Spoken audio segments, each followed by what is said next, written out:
കേരളത്തിൽ പറച്ചിൽ പുരോഗമനവാദികൾ വളരെ കൂടുതലുണ്ട്, പക്ഷെ ചെയ്യൽ പുരോഗമനവാദികൾ വളരെ കുറവാണ്. കിനാവിനോടടുത്ത് നിൽക്കുന്ന എന്നാൽ ബോധപൂർവമായ നമ്മുടെ നിയന്ത്രണത്തിന് വിധേയമായ, കിനാവ് ബോധപൂർവമായ നിയന്ത്രണത്തിന് വിധേയമല്ല, സ്വപ്നം. റഡ്ഗർ ക്രിസ്റ്റ്യൻ ബ്രഗ്മാന്റെ ഒരു ഡച്ച് ഫിലോസഫറാണ്, പോപ്പുലർ ഹിസ്റ്റോറിയനാണ്, ചരിത്ര പ്രതിഭയാണ് റഡ്ഗർ ബർഗ്മാൻ. മുത്തച്ഛൻ പറയുന്ന കഥയിലെ ആദ്യത്തെ പുരോഗമനം എന്ന് പറയുന്നത് നന്മയും പിശാചി തന്നെയാണ്, തിന്മയും പിശാചി തന്നെയാണ്. നമ്മൾ പറയാതെ നമ്മുടെ ഉള്ളിലൂടെ കടന്നു പോകുന്ന നിരവധി നിലവുകളുണ്ട്. പറയുന്നതിനിടയിൽ, കേൾക്കുന്നതിനിടയിൽ, പറയപ്പെടാതെ കേൾക്കപ്പെടാതെ നമ്മുടെയൊക്കെ ഉള്ളിലൂടെ കടന്നു പോകുന്ന വികാരങ്ങളുടെ ഒരു ലോകമുണ്ട്. വർഗീയത, ഫാസിസം തുടങ്ങിയ വിഷയങ്ങൾ നമ്മുടെ ഉള്ളിൽ ഉണ്ടാക്കി തീർക്കുന്ന ആ പിശാചിന് അറിഞ്ഞ് ഞങ്ങൾ ഒരു കാലിച്ചായ പോലും വാങ്ങിക്കൊടുക്കില്ല. സ്വാശ്രയത്വം എന്നുള്ളത് ഇന്ന് നമുക്ക് സത്യത്തിൽ വളരെ വിപുലപ്പെടുത്തേണ്ടതാണ്. കോർപ്പറേറ്റോക്രസി എന്ന് പറയുന്ന ഡെമോക്രസിയെ, ജനായത്വത്തെ കോർപ്പറേറ്റ് ആധിപത്യം കീഴ്പ്പെടുത്തിയ ഒരു കാലത്താണ് നാം ജീവിച്ചുകൊണ്ടിരിക്കുന്നത്. തൊഴിലെടുക്കുന്ന മനുഷ്യർ, കർഷകർ, തൊഴിലാളികൾ അവരൊക്കെ അനുഭവിക്കുന്ന എത്രയോ ജനായത്തപരമായ അവകാശങ്ങൾ പിടിച്ചെടുക്കപ്പെടുന്ന ഒരു കാലത്താണ് ലേബർ കോഡ് ബില്ലുകൾ ഉൾപ്പെടെ. ജസ്റ്റിസ് കൃഷ്ണയ്യരുടെ കോർപ്പറേറ്റ് മേൽക്കോയ്മയെ സൂചിപ്പിക്കുന്ന ഒരു വാക്കുണ്ട്. ആ വാക്ക് ഇപ്പോൾ നമ്മൾ വീണ്ടും ഓർക്കണം. അദ്ദേഹം ഉപയോഗിച്ചത് കോർപ്പറേറ്റ് കാനിബാലിസം എന്നാണ്. നരഭോജനത്തെ പറ്റി കൊളോണിയലിസ്റ്റുകൾ കെട്ടിച്ചമച്ച ഒരുപാട് കഥകൾ ഉപ്പുകൂട്ടാതെ ഭക്ഷിച്ചൊരു ജനതയാണ് നമ്മൾ. ആഫ്രിക്കക്കാർ, അതുപോലുള്ള ജനങ്ങളൊക്കെ മനുഷ്യരെ കൊന്നു തിന്നുന്നവരാണ്, അവർക്കൊരു വിവരവും ഇല്ല, അവർ അപരിഷ്കൃതരാണ് എന്നൊക്കെയുള്ള കൊളോണിയൽ കെട്ടുകഥകൾ നമ്മൾ ഭക്ഷിച്ചിട്ടുണ്ട്. ഞാൻ അത്തരത്തിലുള്ള ഒരു കാര്യമല്ല പറയുന്നത്. കോർപ്പറേറ്റ് നരഭോജനം, കോർപ്പറേറ്റ് കാനിബാലിസം, അത്തരത്തിലുള്ള വലിയ ഒരു ഭീകരത നിലനിൽക്കുന്ന ഒരു 2025 മുഹമ്മദ് അബ്ദുറഹ്മാൻ സാഹിബിനെ അനുസ്മരിക്കുന്നത്. രണ്ടാമത് അദ്ദേഹം മുന്നോട്ട് വെച്ചത്, ഗാന്ധി ഫിഷറോട് പറഞ്ഞത്, സമുദായ മൈത്രി. അത് വളരെ അനിവാര്യമാണ്. നമുക്കറിയാം, ഇന്ന് സമുദായ മൈത്രി ജനങ്ങൾക്കിടയിൽ നിലനിൽക്കുന്നുണ്ട്. വിവിധ മതത്തിൽപ്പെട്ടവർക്കിടയിൽ ഇന്ത്യയിൽ സൗഹൃദമുണ്ട്. അത് പലരും തെറ്റിദ്ധരിക്കുകയാണ്. നമ്മുടെ നാട്ടിൽ വ്യാപകമായ ഒരു തെറ്റിദ്ധാരണയുണ്ട്.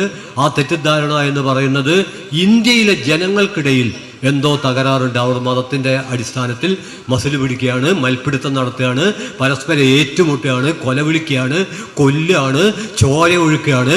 ഒഴുകുന്ന ചോരയിൽ കുളിച്ച് കുളിർമ കൊള്ളുകയാണ്. ജനങ്ങളൊക്കെ പെട്ടെന്ന് നെറ്റിക്ക് കൊമ്പ് മുളച്ച കണ്ടാമൃഗങ്ങളോ ഭീകരരോ ആയി മാറിക്കഴിഞ്ഞിരിക്കുന്നു. ഇതെല്ലാം നുണയാണ്. ഇന്ത്യയിലെ ജനങ്ങൾക്കിടയിൽ സൗഹൃദവും സ്നേഹവും നിലനിൽക്കുന്നുണ്ട്. എന്നാൽ ആ സൗഹൃദവും സ്നേഹവും തകർക്കാൻ സ്റ്റേറ്റ് ഭരണകൂടം ശ്രമിച്ചുകൊണ്ടിരിക്കുന്നു എന്നുള്ളതാണ്. സത്യത്തിൽ നേരെ തിരിച്ചാ വേണ്ടത്. ഏതെങ്കിലും ഒരു വൈകാരിക കാരണം കൊണ്ട് ജനങ്ങൾ പരസ്പരം മതത്തിന്റെയോ ജാതിയുടെയോ പ്രദേശത്തിന്റെയോ ഭാഷയുടെയോ പേരിൽ ഏറ്റുമുട്ടുകയാണെങ്കിൽ അവിടെ സമാധാനം സ്ഥാപിക്കാൻ നേതൃത്വം നൽകുകയാണ് സർക്കാർ വേണ്ടത്, പോലീസ് വേണ്ടത്, പട്ടാളം വേണ്ടത്. അതിന് നിയമപരമായ പിന്തുണ നൽകുകയാണ് കോടതി വേണ്ടത്. അത്തരമൊരു അന്തരീക്ഷം ഒരുക്കാനുള്ള ആശയപരിസരം സൃഷ്ടിച്ചെടുക്കുകയാണ് മാധ്യമങ്ങൾ വേണ്ടത്. എന്നാൽ ഇന്ത്യയിൽ നമ്മൾ കാണുന്നത്, ഞാൻ അമർത്തി പറയുന്നു, ആവർത്തിക്കുന്നു, ഇന്ത്യക്കാർക്കിടയിൽ, വിവിധ മതങ്ങൾക്കിടയിൽപ്പെട്ട, വിവിധ ഭാഷകൾ സംസാരിക്കുന്ന ഇന്ത്യക്കാർക്കിടയിൽ ഐക്യമുണ്ട്. എന്നാൽ ഇന്ത്യൻ സർക്കാർ, നവഫാസിസ്റ്റ് സർക്കാർ, ആ ഐക്യം ഇല്ലാതാക്കാനാണ് ശ്രമിച്ചുകൊണ്ടിരിക്കുന്നത് എന്നുള്ളതാണ് ഇന്ത്യ ഇന്ന് നേരിടുന്ന ഏറ്റവും പ്രധാനപ്പെട്ട പ്രശ്നം. ഇത് തന്നെയായിരുന്നു ബ്രിട്ടീഷ് കാലഘട്ടത്തിൽ നമ്മൾ നേരിട്ട പ്രശ്നം.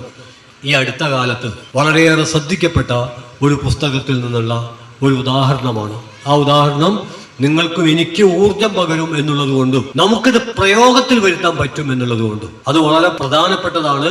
സാധാരണ കേരളത്തെക്കുറിച്ച് പറയുമ്പോൾ, കേരളത്തിലെ പുരോഗമന കാഴ്ചപ്പാട് പുലർത്തുന്ന മനുഷ്യരെ കുറിച്ച് പറയുമ്പോൾ ഒരു വിമർശനമായിട്ട് പറഞ്ഞു പോരാറുള്ള ഒരു കാര്യം, കേരളത്തിൽ ചെയ്യൽ പുരോഗമനവാദികൾ കുറവാണ്, പറച്ചിൽ പുരോഗമനവാദികൾ കൂടുതലാണ്. അതും പുരോഗമനമാണ്, അല്ലെന്ന് പറയാൻ പറ്റില്ല. കാരണം കേരളത്തിൽ നിന്ന് പുറത്തേക്ക് നമ്മൾ പോവുകയാണെങ്കിൽ, ഉത്തരേന്ത്യയിലെ ഉത്തർപ്രദേശിലേക്ക് പോവുകയാണെങ്കിൽ, ഗുജറാത്തിലേക്ക് പോവുകയാണെങ്കിൽ, രാജസ്ഥാനിലേക്ക് പോവുകയാണെങ്കിൽ അവിടെ പറച്ചിൽ പുരോഗമനവാദികളും കുറവാണ്. പിന്നെ ചെയ്യൽ പുരോഗമനവാദികളുടെ കാര്യം പറയാനില്ലല്ലോ. കേരളത്തിൽ അങ്ങനെയല്ല. കേരളത്തിൽ പറച്ചിൽ പുരോഗമനവാദികൾ വളരെ കൂടുതലുണ്ട്, പക്ഷെ ചെയ്യൽ പുരോഗമനവാദികൾ വളരെ കുറവാണ്. അതുകൊണ്ട് നമ്മുടെ പ്രഭാഷണങ്ങളും നമ്മുടെ പ്രബന്ധങ്ങളും സിനിമകളും നാടകങ്ങളും ഒക്കെ പ്രവർത്തനത്തിലേക്ക് നമ്മളെ നയിക്കണം, ചെയ്യുന്നതിലേക്ക് നയിക്കണം. അങ്ങനെ ചെയ്യുന്നതിലേക്ക് നയിക്കുന്ന, വളരെ എളുപ്പത്തിൽ ഇവിടെ കൂടിയ മുഴുവൻ മനുഷ്യർക്കും ചെയ്യുന്നവരായി പ്രവർത്തിക്കുന്നവരായി മാറാൻ പ്രചോദിപ്പിക്കുന്ന ഒരു അനുഭവ കഥയാണ്, കഥയല്ല. ഈ പുസ്തകത്തിൽ നിന്നുള്ള ഒരു ഉദാഹരണമാണ് ഞാൻ പറയുന്നത്. ഒരു സാംസ്കാരിക പ്രവർത്തകൻ എന്ന നിലയിൽ, പ്രത്യേകിച്ച് പുരോഗമന കലാസാഹിത്യ സംഘം അതിന്റെ നയപ്രഖ്യാപന രേഖയിൽ കേരളത്തെക്കുറിച്ച് പറയുമ്പോൾ പ്രത്യക്ഷത്തിനപ്പുറം എന്ന പേരിൽ വലിയൊരു പട്ടിക കൊടുത്തിട്ടുണ്ട്. അത് മുഴുവൻ ഞാനിവിടെ പ്രഭാഷണത്തിൽ പറയേണ്ട കാര്യമൊന്നുമില്ല. പക്ഷേ അതിനൊക്കെ ഒരു ആമുഖമായി തീരും റട്ഗർ ക്രിസ്ത്യൻ ബ്രഗ്മാന്റെ ഒരു ഡച്ച് ഫിലോസഫറാണ്, പോപ്പുലർ ഹിസ്റ്റോറിയനാണ്, ചരിത്ര പ്രതിഭയാണ് റട്ഗർ ബർഗ്മാൻ. അദ്ദേഹത്തിന്റെ മാൻകൈൻഡ് എ ഹോപ്പ്ഫുൾ ഹിസ്റ്ററി, മനുഷ്യരാശിയുടെ ഒരു പ്രത്യാശാ നിർഭരമായ ചരിത്രം. ആ പുസ്തകത്തിൽ ഒരുപാട് കാര്യങ്ങൾ നമ്മൾ സംവാദം നടത്തേണ്ടത് പറയുന്നുണ്ട്. ആ പുസ്തകത്തിന്റെ ഒരാശയ പരിസരവുമായി പൂർണ്ണമായിട്ടും പൊരുത്തപ്പെടുന്ന ഒരാളല്ല ഈ പറയുന്നത്. പക്ഷേ അതിൽ നിന്നുള്ള ഒരു ഉദാഹരണം നമുക്കും പ്രസക്തമാണ്, നമുക്കിവിടെ പ്രയോഗത്തിൽ വരുത്താം. നമ്മുടെ ഈ സമ്മേളനം മുഹമ്മദ് അബ്ദുറഹിമാൻ സാഹിബിനെ അനുസ്മരിച്ചുകൊണ്ടുള്ള ഈ സമ്മേളനം പിരിയുമ്പോൾ നിങ്ങളും ഞാനും സ്വയം നടത്തേണ്ട പ്രവർത്തനങ്ങളിൽ ഒന്നായിട്ട് നമുക്ക് പ്രചോദനം നൽകാൻ ഒരു ചെലവും ഇല്ലാത്തത്, ഒരു ത്യാഗവും ആവശ്യമില്ലാത്തത്, ഒരു പ്രയാസവും ഇല്ലാത്തത്, നമ്മൾ പല പ്രവർത്തനങ്ങളിൽ നിന്നും വിട്ടുനിൽക്കുന്നത് ത്യാഗ ആവശ്യതകളുണ്ട്, പ്രയാസമായതുകൊണ്ട് ഒക്കെ ആണല്ലോ. എന്നാൽ ഞാൻ പറയുന്ന ഈ പ്രവർത്തനത്തിന് ഒരു പ്രയാസവും ഇല്ല, ഒരു ത്യാഗവും ഇല്ല, നമ്മൾക്ക് എളുപ്പം നിർവഹിക്കാൻ പറ്റും. ആ പുസ്തകത്തിലേക്ക് ഞാൻ കടക്കുകയാണ്.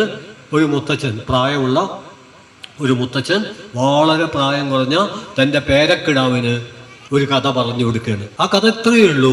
ആ മുത്തച്ഛൻ പറഞ്ഞു, മോനെ, എൻ്റെ മനസ്സിൽ 2 പിശാചുക്കൾ ഏറ്റുമുട്ടിക്കൊണ്ടിരിക്കുകയാണ്. ഒരു പിശാച് കൊള്ളരുതായ്മ, അപരിഷ്കൃതത്വം, വർഗീയത, ഫാസിസം, ഇതിനെയൊക്കെയാണ് പെരുപ്പിക്കുന്നത്. മറ്റേ പിശാച് സൗഹൃദം, സ്നേഹം, ചങ്ങാത്തം, മതനിരപേക്ഷത, മാനവികത, സഹിഷ്ണുത, സത്യാന്വേഷണം, ഇതിനെയൊക്കെയാണ് പെരുപ്പിക്കുന്നത്. ഒരു കാര്യം ഉറപ്പാണ്, വെറും സൗഹൃദവും സ്നേഹവും മാത്രമായിട്ട് അതുമാത്രം നിലവുകളിൽ ഒരു നിർവൃതിയായി ലോകത്തിൽ ഒരു മനുഷ്യരുമില്ല, ഒരൊറ്റ മനുഷ്യരുമില്ല. നമ്മുടെ നിലവുകൾ എന്ന് പറയുന്നത്, നമ്മൾ എന്താണോ പറയുന്നത് അത് മാത്രമല്ല പരിശോധിക്കേണ്ടത്, നമ്മൾ പറയാതെ നമ്മുടെ ഉള്ളിലൂടെ കടന്നു പോകുന്ന നിരവധി നിലവുകളുണ്ട്. ഇപ്പൊ ഞാൻ പ്രസംഗിക്കുമ്പോൾ, നിങ്ങൾ ഇവിടെ ഇരിക്കുമ്പോൾ നമ്മളിപ്പോൾ പലതും പറയുന്നുണ്ട്, പലതും കേൾക്കുന്നുണ്ട്.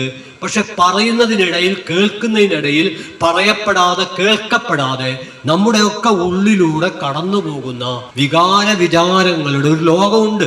അതിൽ തന്നെ കിനാവിനോടടുത്ത് നിൽക്കുന്ന, എന്നാൽ ബോധപൂർവമായ നമ്മുടെ നിയന്ത്രണത്തിന് വിധേയമായ, കിനാവ് ബോധപൂർവമായ നിയന്ത്രണത്തിന് വിധേയമല്ല, സ്വപ്നം. എന്നാൽ നിലവ് അങ്ങനെയല്ല.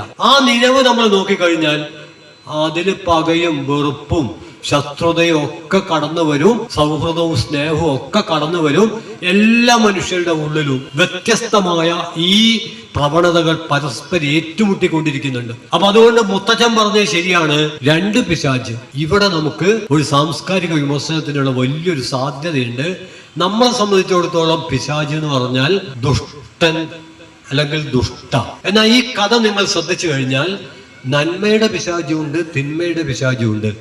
ഇതിനെയാണ് വാർപ്പ് മാതൃകകളെ പൊളിക്കൽ, സ്റ്റീരിയോടൈപ്പ്. നമ്മുടെ സ്റ്റീരിയോടൈപ്പ് അനുസരിച്ച് പിശാച് ദുഷ്ടവും, മാലാക അതും വെള്ളച്ചിറകുള്ളതാന്ന് വെച്ചാൽ വളരെ നന്നായി, അതിങ്ങനെ നന്മയും. വെള്ളച്ചിറകുള്ള മാലാക നന്മ, ഈ കറുത്ത് ഉണ്ടക്കണ്ണൊക്കെ ഉള്ള പിശാചാണെങ്കിൽ പരമ ദുഷ്ടം.